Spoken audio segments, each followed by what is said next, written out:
¿Qué tal? Muy buenas tardes. Pues nuevamente aquí estamos para continuar una clase más, en específico en el día de hoy de juicio de amparo, puesto que la sesión pasada me parece fue derecho administrativo.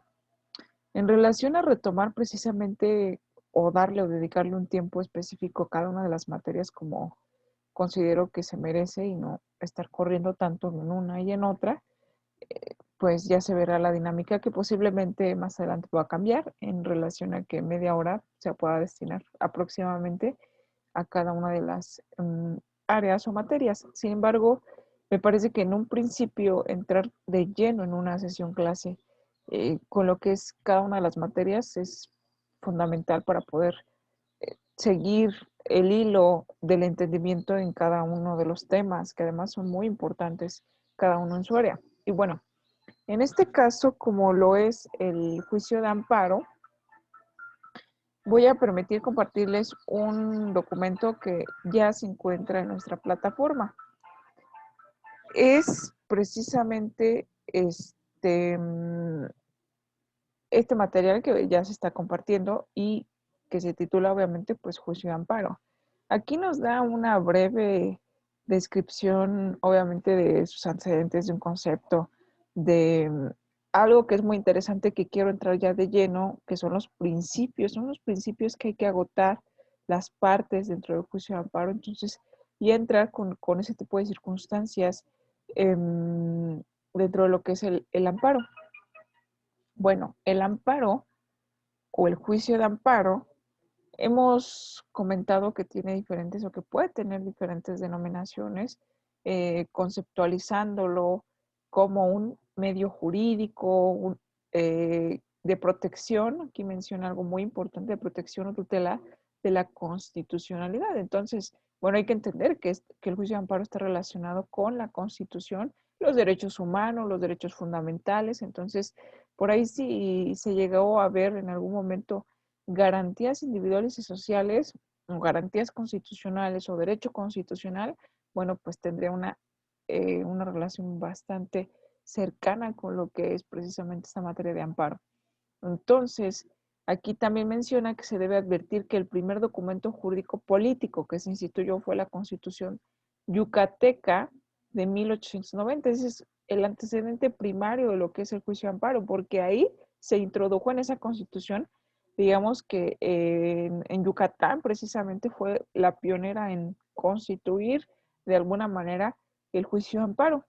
Su procedencia, evidentemente, pues era una figura nueva o novedosa en su tiempo. Hoy día ya no lo es así, es un medio de protección pues federal, un medio de protección a los derechos humanos y no solamente de los mexicanos, sino de cualquier persona, evidentemente que lo invoque en nuestro territorio nacional. Entonces, Yucatán fue el pionero en, pues digamos, implementar el juicio de amparo en su constitución local.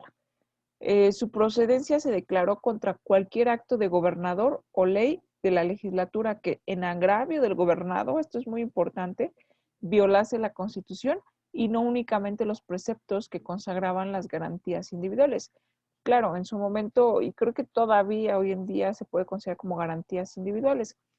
Sin embargo, estos conceptos han venido revolucionándose, sobre todo en el 2011, que hubo una reforma bastante importante en la Constitución y en la Ley de Amparo, que es el medio idóneo que nosotros necesitamos para utilizar de forma correcta este medio de protección constitucional, ¿va? Entonces, que se entienda también, digamos, que la parte entendiéndose cuál es el fin del juicio de amparo, que es proteger obviamente las garantías constitucionales, los derechos humanos, y que es un medio jurídico que además protege de forma federal a cualquier persona, a cualquier gobernado, cualquier ciudadano que evidentemente pues invoque esta o solicite este medio de protección, obviamente siempre y cuando previo análisis de la autoridad federal, pues tenga bien concederle o no el juicio de amparo, dependiendo si es o no una violación a un derecho fundamental y evidentemente pues unos presupuestos procesales que no hay que dejar pasar desapercibidos. Esos presupuestos procesales, claro que los vamos a revisar y estudiar en esta materia. Como lo son, sabemos y manejamos en términos procesales la caducidad, la prescripción, la preclusión.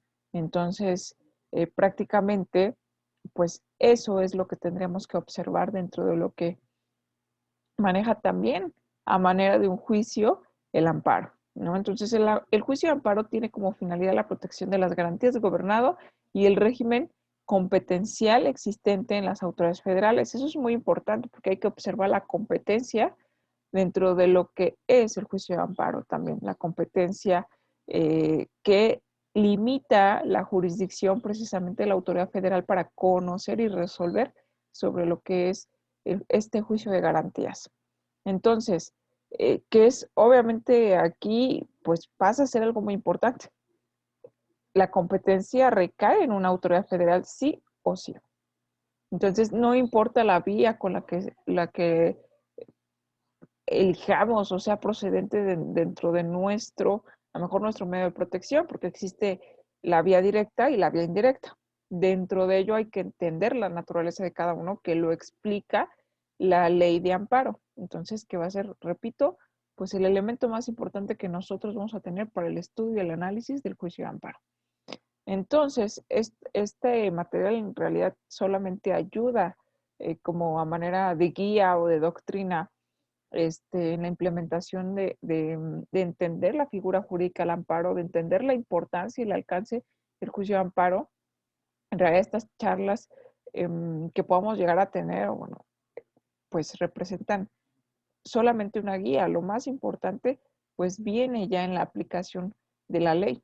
No solamente la ley que nos va a servir, evidentemente, como un medio idóneo para defender, para fundamentar precisamente este mecanismo o activar este mecanismo en el momento, obviamente, pues que sea preciso u oportuno, sino que también pues nos va a dar eh, el manejo, obviamente, pues de lo que se viene y de lo que la propia autoridad debe eh, fundar, inclusive o motivar su eh, determinación. Entonces, es una herramienta que además pues, nos sirve hasta para eh, invocarlo ante la misma autoridad federal. Repito, es una autoridad federal la que conoce sí o sí, no importa la vía en la que se promueva. La competencia, bueno, ya la vamos a distinguir entre quién, qué autoridad federal, tenemos varias autoridades federales, son las que son competentes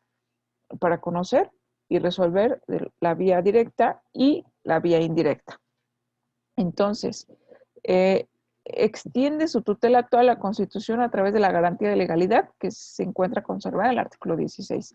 Es cierto que esta tutela se imparte siempre en función del interés del particular y del gobernado, ya que sin la afectación de este por un acto de autoridad, el amparo es improcedente. Entonces también es importante revisar, obviamente, la improcedencia del juicio, ¿no? No va a proceder contra todo acto.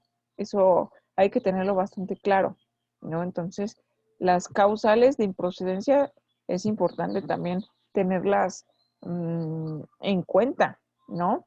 Menciona, creo que aquí ya nos está introduciendo algo que se denomina la fórmula Otero, en donde la tutela se imparte en función del interés particular. Ahorita vamos, obviamente, pues, a aterrizar mejor la idea. Pero también es verdad que por modo concomitante o simultáneo al preservar dicho interés, mantiene y hace respetar el orden constitucional. De ahí que el control de la Constitución y la protección del gobernado frente al público sean dos objetivos lógico y jurídicamente inseparables, que integran la teleología esencial del juicio de amparo. Entonces, el objetivo también dentro de lo que es mantener un marco jurídico, un orden jurídico de la Constitución, es que al gobernado se encuentre protegido frente al poder, frente a la autoridad, ¿no? Y obviamente, pues, de ahí nace, eh, obviamente, pues yo creo que el sistema de pesos y contrapesos jurídicos, ¿no? no porque sea autoridad, pues va a tener que abusar. Y el gobernado debe estar protegido no solamente por la autoridad, sino que tiene que tener herramientas también que pueda accionar y utilizar en caso de que la autoridad, bueno, tenga algún tipo de abuso en contra del gobernado y entonces sean esenciales dentro del juicio de amparo. Ahora, la acción de amparo, que es obviamente algo lógico, la acción es incitar, iniciar, obviamente mover al órgano judicial, es el derecho público, el derecho como algo, eh, obviamente pues como una potestad subjetiva del individuo, de las personas, ese derecho que se entienda de esa manera, el derecho público que además todos tenemos, subjetivo, que es eso, pues perteneciente exclusivamente al sujeto. Nadie más puede interponer un juicio de amparo por mí que yo misma. Entonces, nadie tiene como que esa legitimación, ¿no? Que es precisamente ese derecho público subjetivo que yace en la persona afectada exclusivamente. Entonces, ¿qué incumbe al gobernado, víctima de cualquier contravención, alguna garantía individual, cometida por cualquier autoridad estatal mediante una ley o un acto, en un sentido estricto, o aquel en cuyo perjuicio tanto la autoridad federal como la local, por conducto de algún acto concreto o la expedición de una ley, hayan restringido su respectiva competencia. Entonces, aquí entre paréntesis maneja los términos de sujeto activo o actor en el juicio de amparo. Bueno, vamos a revisar las partes en el juicio de amparo, pero tengamos en mente, tengamos en consideración que existe pues la vía de un juicio, ¿no? Existen las partes. Vamos a denominar una parte actora, una parte demandada y vamos a ver qué otras partes pueden estar, pues digamos que, o tener un interés dentro del propio juicio.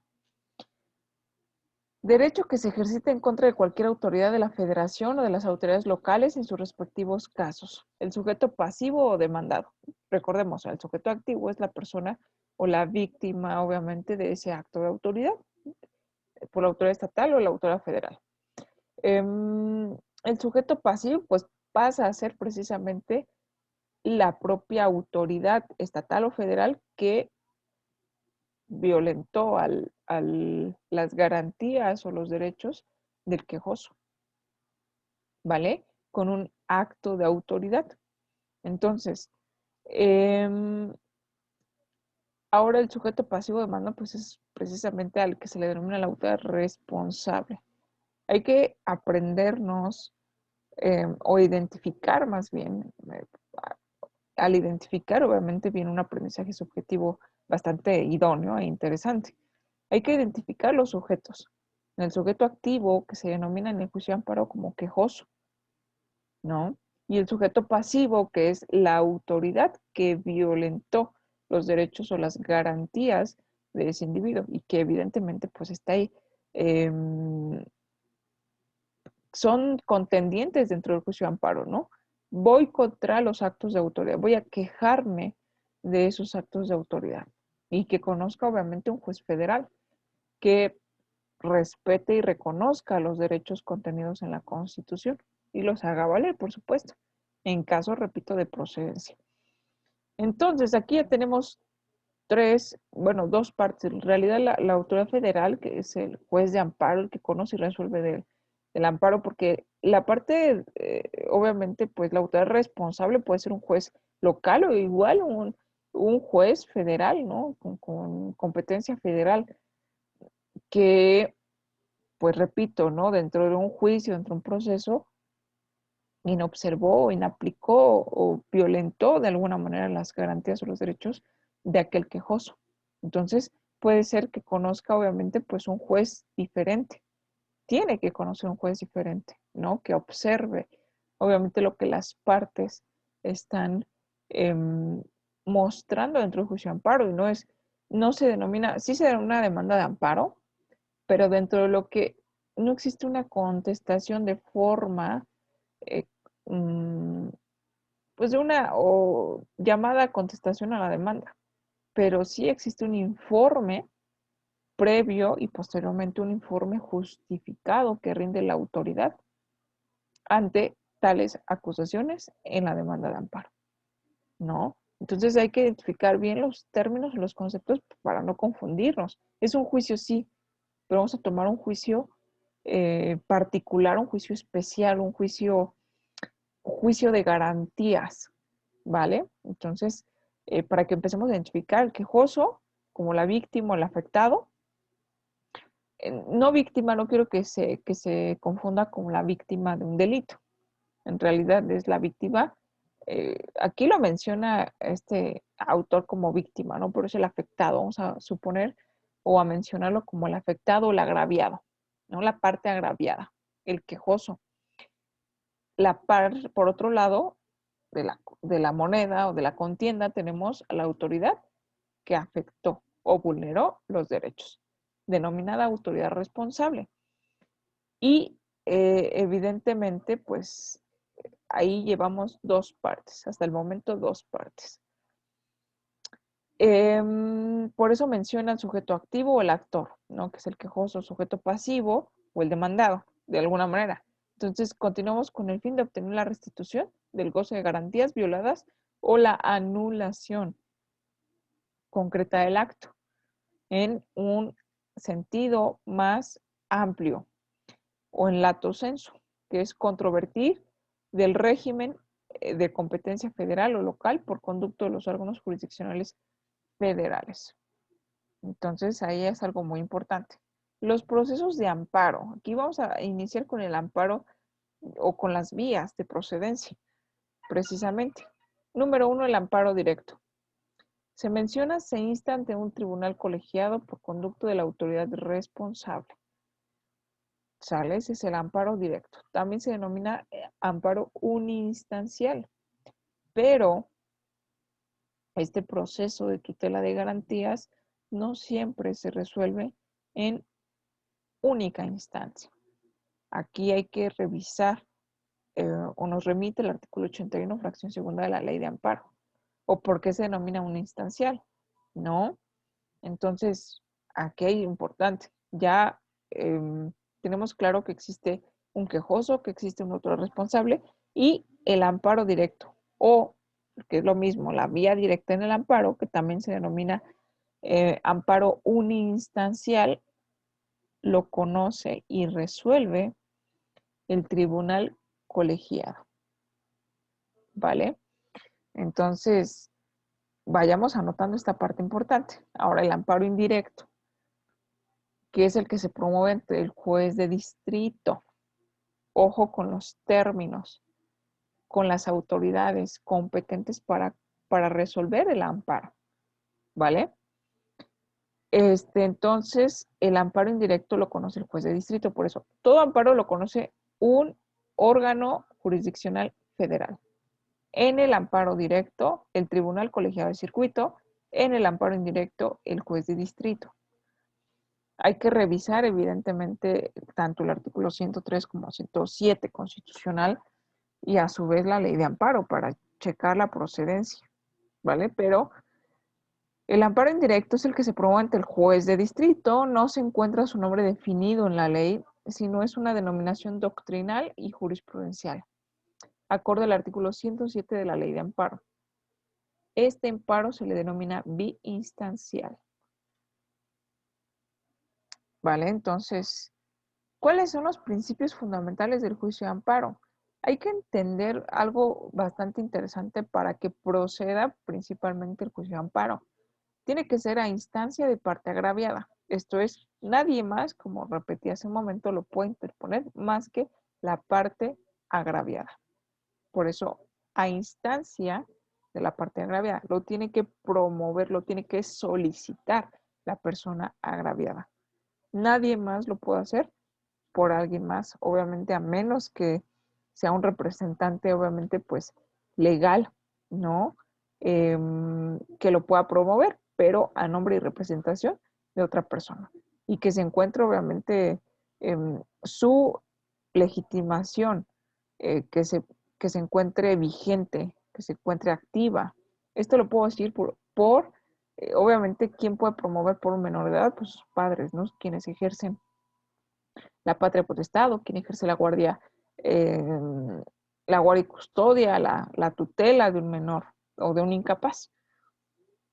O en su caso, obviamente, pues el apoderado legal pues, de una persona, ¿no? Que se encuentra ausente por X o Y motivo y que ha sido agraviada en alguno de sus derechos. Entonces, pues vamos a decirlo, que esa instancia de parte agraviada, pero la parte agraviada es la que lo tiene que interponer por sí o por conducto de un, obviamente, por representante legal, que obviamente acredite esa personalidad, ¿no? Que tiene. Ahora, otro principio es importante es el agravio personal y directo. Si de alguna manera yo me siento agraviada por algún acto de autoridad de forma indirecta, o sea, yo creo que me resulta perjudicial, pero no es contra mí el acto, a lo mejor directamente, sino que por X o Y me siento agraviada. No es algo personal, no es algo directo, entonces es una causal, obviamente, de improcedencia dentro del amparo, porque el agravio no es a tu persona y no es de forma directa, ¿va?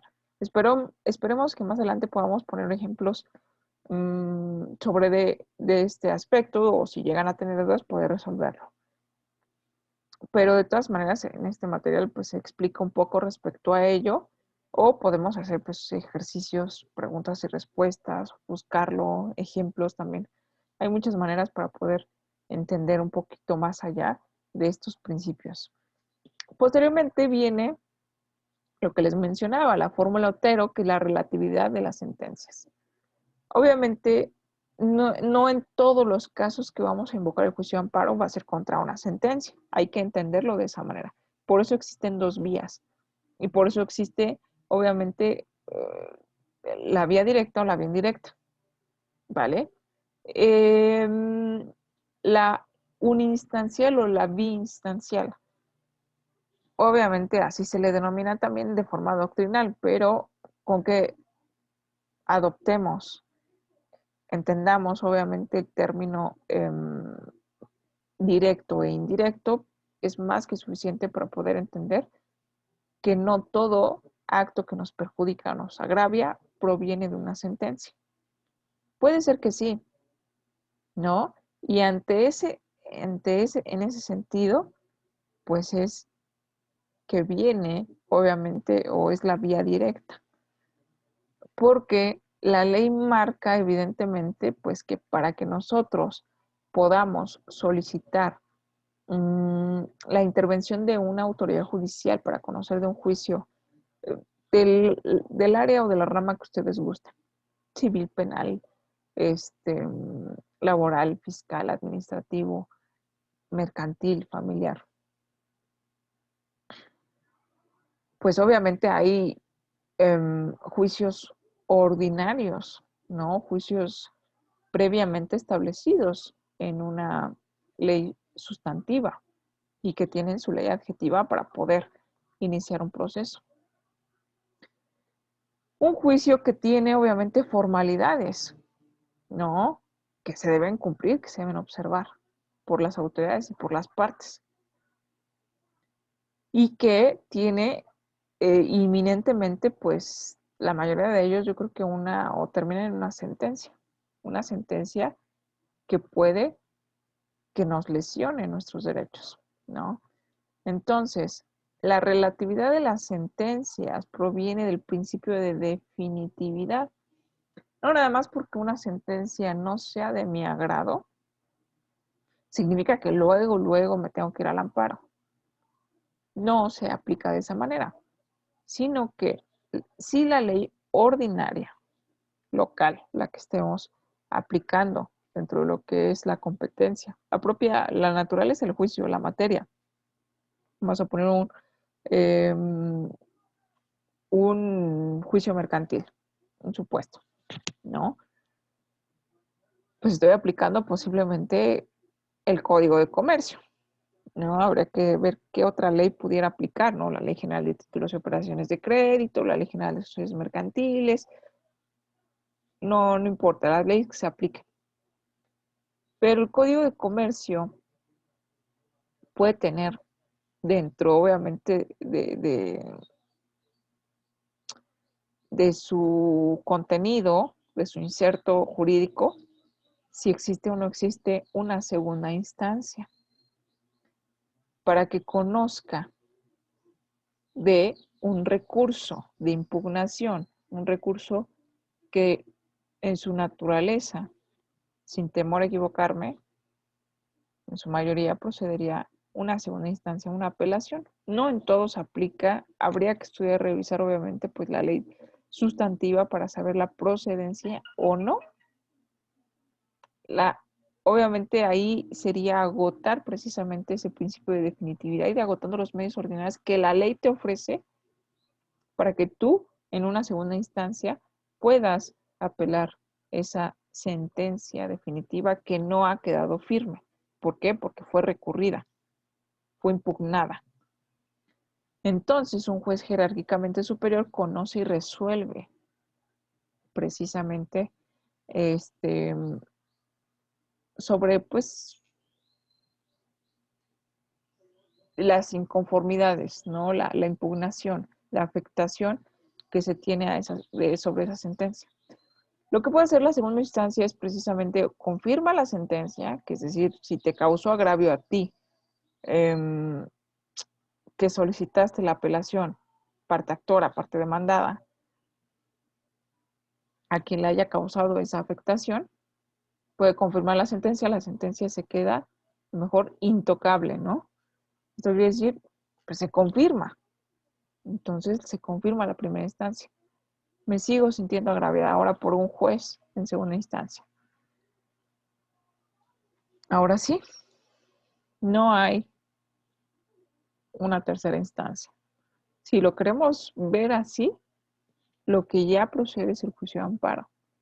Entonces, agotar esos medios ordinarios que la ley prevé, o sea, no por una sentencia de primera instancia que ya siento que me causa agravio, luego voy a invocar el amparo. ¿Por qué? Porque se viene un principio de agotar los medios ordinarios que la ley pone a disposición precisamente de las personas, de los gobernados, para que ejerzan los derechos que están contenidos ahí. Entonces, siempre que sean, obviamente, pues, agravios contenidos en sentencias, pues va a proceder, obviamente la vía de procedencia es la vía directa, porque directamente te va conduciendo por un camino ya establecido en la ley, que tú vas a ir siguiendo hasta agotar lo último que te quede. Si eso último es precisamente el juicio de amparo, pues directamente sigues una línea, sigues un camino ya marcado y establecido legalmente. Y a diferencia de la vía indirecta, bueno, pues es un poquito más, es diferente, ¿no? Las afectaciones son diferentes, son actos fuera de un proceso judicial, ¿no? No necesariamente me tengo que esperar a que llegue la sentencia para poder invocar un amparo. O pueden ser posteriores a la sentencia. Hay que ver las situaciones en las que aplica la vía indirecta, pero no tengo que agotar todo ese camino de la vía directa y entonces se puede decir, o sea, todo ese camino de la vía directa para llegar al amparo directo o la vía directa o al amparo, para llegar al amparo en la vía directa. No tengo que agotar ese recorrido, sino que aquí encuentro un punto importante de violación a mis derechos humanos o a mis garantías, que obviamente dejarlo avanzar o dejar que el tiempo pase puede ser irreparable para mí de forma indirecta, sin agotar nada, sin esperarme instancias, de forma indirecta invoco el amparo. Entonces, la fórmula Otero, de alguna manera, invoca este principio de definitividad, que es agotar los recursos ordinarios para la vía directa, ¿sale? Que es el principio de definitividad o también el principio de relatividad de las sentencias.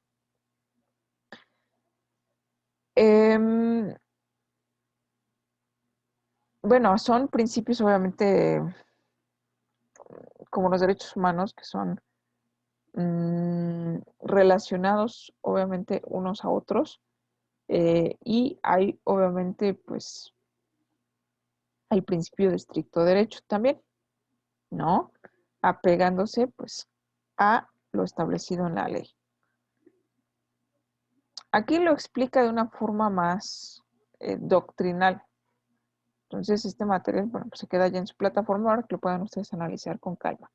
El principio de instancia de parte agraviada del artículo 107, fracción 1 de la Constitución, en relación con el artículo 6 de la Ley de Amparo, menciona que pues el amparo no opera de oficio. O sea, la autoridad federal no está observando todos los asuntos iniciados, todos los juicios, para observar o para revisar si en alguno de ellos la autoridad pues está haciendo bien su trabajo o no. O sea, no lo hace de oficio, no lo hace obviamente pues de una manera obligatoria que tengan que vigilar así a las autoridades locales, obviamente, o a los inferiores jerárquicos. Por eso es este principio de instancia aparte. El quejoso lo tiene que solicitar. La parte agraviada lo tiene que solicitar. No opera de oficio. Requiere el impulso de la parte agraviada. O sea, no importa si ya lo solicitó. O sea, presentando la demanda de amparo solita, no va mágicamente a proceder todo el juicio.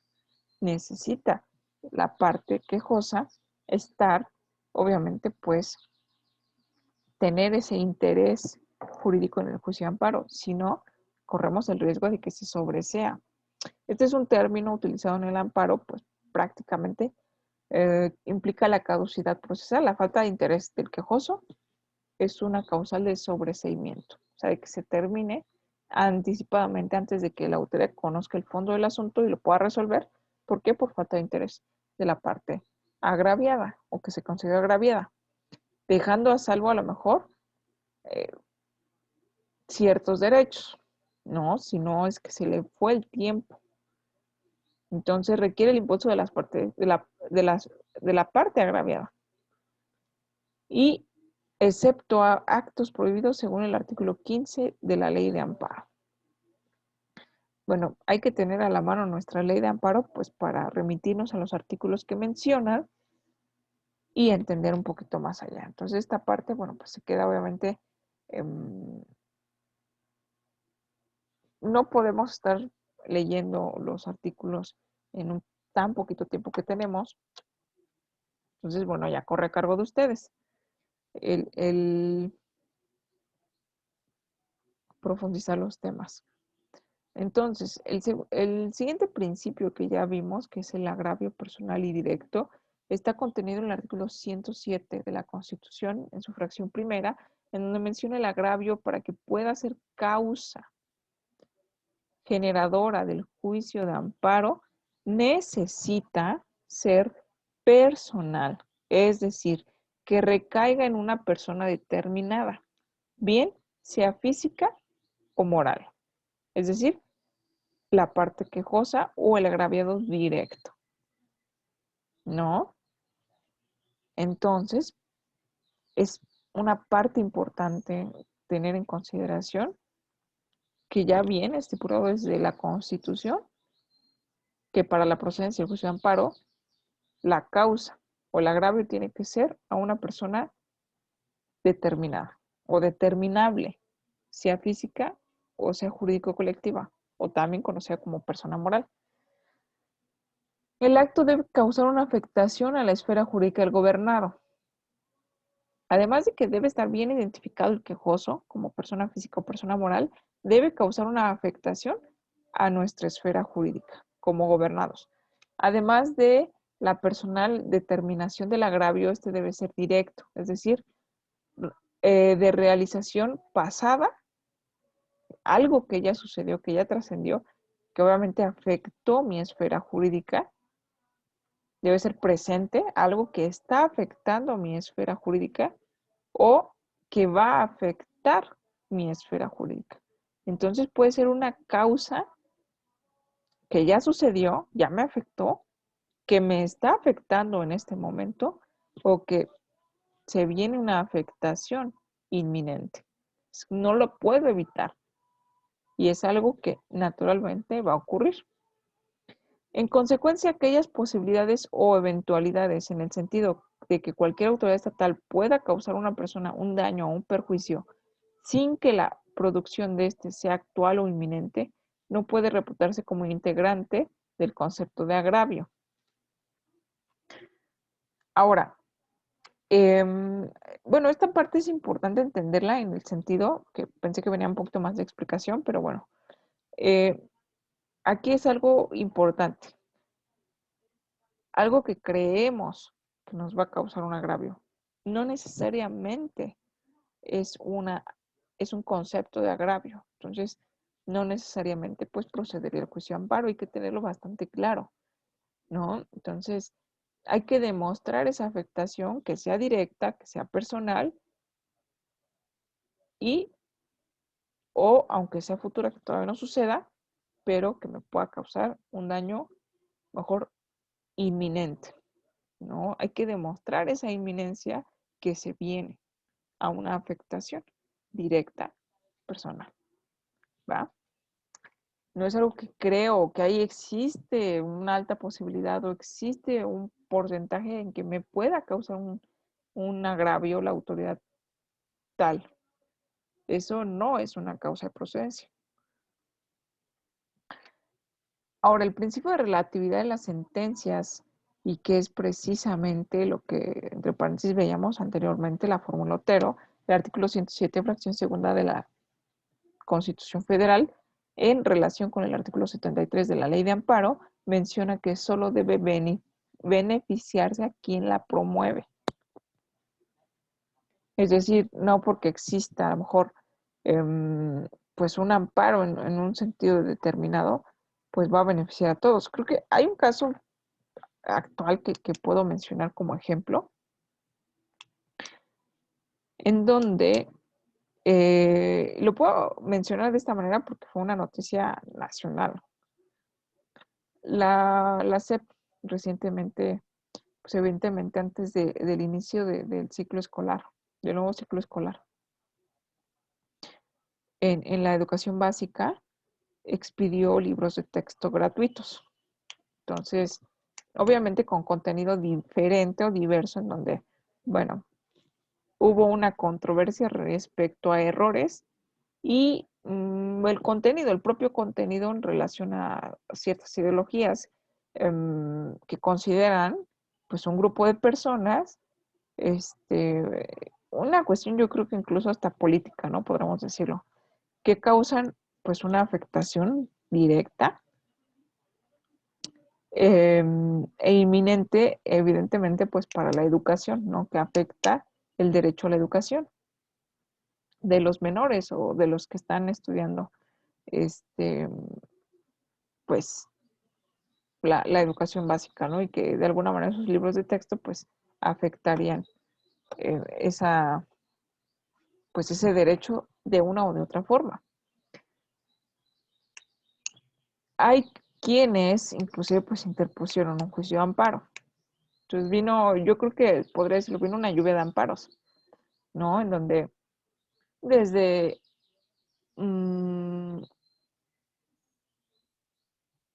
organizaciones civiles o a lo mejor padres de familia, ya en su particularidad, pues interponían el juicio de amparo. No, la verdad desconozco si pues otras figuras que lo llegasen a interponer o estados propiamente, ¿no? En tal estado de la República se concedió una suspensión obviamente a la distribución de los libros de texto gratuitos que emitió la SEP. Entonces, esas fueron las noticias que escuchábamos. Y es un ejemplo maravilloso de lo que es la fórmula Otero. Solo debe beneficiarse o solamente la suspensión, solo se suspendían para ciertos estados, ¿no? Donde se promovía. No se promueve en Chihuahua. No tengo fresco los estados en que sí se promovieron o no, pero voy a poner un ejemplo. Se quedaría de tarea esa parte. Buscar bien para no crear precisamente una cuestión pues cierta, una cuestión falsa, más bien, o que quede a la expectativa este ejemplo, pues hay que aterrizarlo bien y hay que relacionarlo con la fórmula Otero. En ese caso específico. Entonces, solamente en unos estados se abstenía la SEP de distribuir los libros de texto porque había una suspensión ya ordenada por una autoridad federal. En otros no se logró la suspensión o no se promovían amparos o estaban en curso y se distribuyeron. Entonces, es algo muy importante porque solamente beneficiaba, en el caso del amparo, si se viene obviamente pues una afectación inminente a una esfera jurídica, se suspende y solamente beneficia a quienes lo invocaron. Mientras tanto, no, a los demás no se da automáticamente. Ese es obviamente este ejemplo, ¿no? Que podemos mencionar de la fórmula Otero o de la relatividad de las sentencias, también conocida de esta manera. Es relativa a quien promueve, a quien solicita, a quien ampara, a quien protege, no a todo mundo, ¿va? Ahora, el principio de definitividad del artículo 107, fracción tercero, inciso A, párrafo tercero de la Constitución, menciona las particularidades y las excepciones, y con esto, bueno, pues ya terminaríamos el día de hoy. Peculiaridades. Creo que dije particularidades. Bueno, peculiaridades. Es un medio extraordinario de defensa. No es cualquier recurso, ¿no? Decir, bueno, me saco de mango un juicio de amparo. ¿Por qué? Porque no me gustó esto, porque me sentí agraviada. Es un medio extraordinario de defensa. Debe agotarse previamente el recurso ordinario que pueda revocarse, modificarse, nulificarse el acto reclamado. Algo que me causó agravio. Si en la ley ordinaria prevé que existe un recurso, un medio de impugnación, sigo ese medio de impugnación y no invoco de forma mágica el amparo para que llegue a solucionar todo. Porque pues es el principio de definitividad, por supuesto. Esa es una peculiaridad. Y aquí lo menciona, ¿no? Ahora, las excepciones, porque toda regla general casi tiene excepciones al caso. Los actos prohibidos por el artículo 22 de la Constitucional y aquí menciona la formal prisión. Puede decir y la privación de la libertad, ¿no? Que se ventila dentro de lo que es un juicio, un proceso penal, porque afecta a la libertad personal. Es algo que va contra las leyes. Ahí son las excepciones, que es la procedencia de la vía indirecta, ojo, y los actos cuya ejecución es de imposible reparación. Esas son las excepciones a no agotar el principio de definitividad. Espero que se vaya entendiendo esta situación, si no, pues también háganmelo saber, ¿no? Si no, yo doy por hecho que se va entendiendo. Entonces, prácticamente aquí hay una diferencia entre una vía y otra, ¿no? El principio de definitividad, aquí está su fundamento, pues hay que agotar los recursos ordinarios, a menos que sean actos prohibidos por el artículo 22, atenten o afecten la libertad personal, obviamente pues vayan en contra de las leyes o sea un acto que si se ejecuta sea una reparación o ya no haya una reparación posible, que es lo mismo que sea de imposible reparación, ¿no? Ahí precisamente es donde se viene pues la inminente pues violación que ya no tendría como forma de repararse, en donde no me tengo que esperar a agotar los recursos ordinarios que establece la ley, porque es una excepción al caso. Entonces, indirectamente, invoco mi juicio de garantías. ¿Va? Entonces, espero que se vaya entendiendo esto. Estricto derecho, y bueno, sí, más bien termino con el principio de estricto derecho. En la próxima clase vamos a ver la suplencia de la queja, que no aplica para todos. No es un principio, digamos, exclusivo del juicio de amparo, aplica en otros procesos, en otras áreas, en otras materias, pero vamos a revisar de qué se trata la suplencia de la queja. Ahora, el principio de estricto derecho, el artículo 79 de la ley, principio de estricto derecho, sí, ya lo había mencionado. Principio de definitividad. Yo dije peculiares excepciones, ya lo había comentado. Bueno, el de estricto derecho, me confundí por un momento, dije, no. Peculiaridades. A este principio se constriñe al juzgador a analizar el acto a la luz de los argumentos vertidos en la demanda. Ese es el principio de estricto derecho. Es decir, el juez que conozca del juicio de amparo tiene que observar lo que el quejoso le está plasmando en su demanda, no de más. ¿Sale? Entonces, no decir, observo, puede ser, ¿no? Observo deficiencias en en lo que el quejoso vierte, ¿no? En relación ya teniendo un conocimiento más amplio. Entonces, yo solamente me aboco a lo que el quejoso se siente agraviado, al derecho que está invocando, nada más. No me voy más allá, salvo una excepción también. Entonces, se constriñe al juzgador a analizar el acto a la luz de los argumentos vertidos en la demanda, que es el principio de estricto derecho. Solamente a ello me aboco. Se obliga al gobernado a señalar claramente el concepto de violación o el agravio, que así se denomina, agravio o conceptos de violación.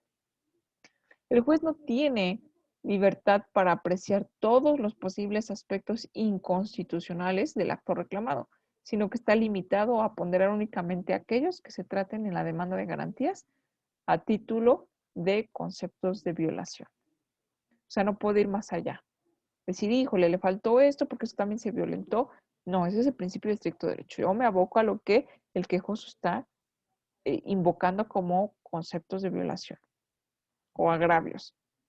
No puedo yo decirle o indicarle, sería una imparcialidad, por supuesto, porque dentro del juicio de amparo pues existe el autor responsable, quien también pues tiene ese derecho a eh, participar dentro del juicio de amparo. Y hasta otra de las partes, vamos a ver obviamente aquí donde entra eh, lo que se conoce como el tercero interesado, anteriormente se conocía como tercero perjudicado,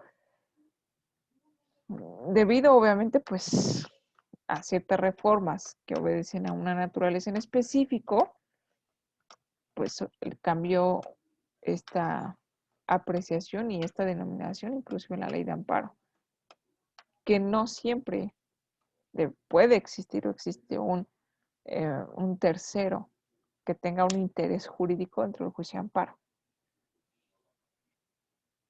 y que es otro sujeto procesal y el Ministerio Público Federal. Entonces, hasta el momento solamente tenemos agraviado y autor responsable.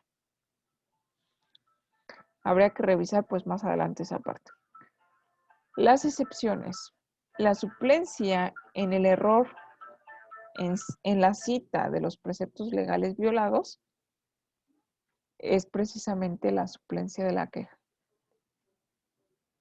Aquí solamente aplica a ciertas personas en particular. Imputado, acusado, víctima o ofendido y los que vienen contenidos en el artículo 79, fracción 3 de la ley de amparo. Y aquí más adelante tenemos la suplencia de la queja. Este material ya está disponible para ustedes para que lo puedan revisar.